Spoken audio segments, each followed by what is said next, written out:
देखो आने वाले 4-5 महीनों में बहुत सारे एग्ज़ाम आने वाले हैं। कुछ लोगों के बोर्ड एग्ज़ाम है और कुछ लोगों के कॉम्पिटिटिव एग्ज़ाम है और सारे लोगों का एक ही लक्ष्य है, एग्ज़ाम को क्रैक करना। लेकिन क्या सारे लोग कर पाएंगे? नहीं, कर वही पाएंगे जो इस एग्ज़ाम को क्रैक करने की कीमत को चुकाएंगे, और वो कीमत है आपकी कड़ी मेहनत। कुछ लोग कहते हैं कि एग्ज़ाम का डर सता रहा है, कुछ याद नहीं हो रहा।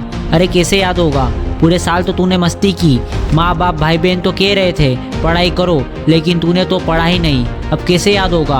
अब सोचने का समय नहीं है, अब समय है मेहनत करने का। बाकी लोग 5 घंटे पढ़ाई कर रहे हैं तो तुम्हें 10 घंटे पढ़ाई करना होगा। गायब हो जाओ 3-4 महीनों के लिए और पूरी जान लगा दो अपने सपनों को हकीकत में बदलने के लिए। अपने सपनों को हकीकत में बदलने का अपनी ज़िंदगी का सबसे बड़ा लक्ष्य बना लो।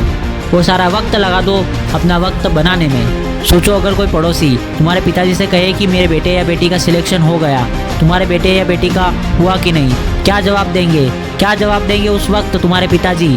उस वक्त चाहते हो कि तुम्हारे पिताजी गर्व से कहे?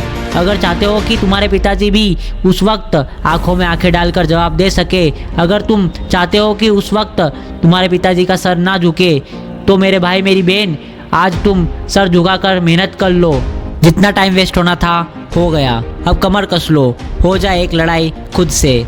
माँ बाप समाज के ताने सुन सुनकर थक गए होंगे। आज वादा करो अपने आप से कि मुझे 2024 में मुझे जितनी मेहनत करनी पड़े करूँगा, पर मुझे सफल होना है। जब तुम मेहनत कर रहे होंगे तो हो सकता नहीं ऐसा होगा कि लोग तुम्हें पागल कहेंगे, पागल कह कर बुलाएंगे, तो तुम उसी क्षण समझ जाना कि तुमने सफलता का पहला कदम बढ़ा लिया है। और उसी पागलपन पर विश्वास रखना, एक दिन वह पागलपन तुम्हें सफलता के शिखर पर ले जाएगा, जहाँ तक तुमने जाने की कभी कल्पना भी नहीं की होगी।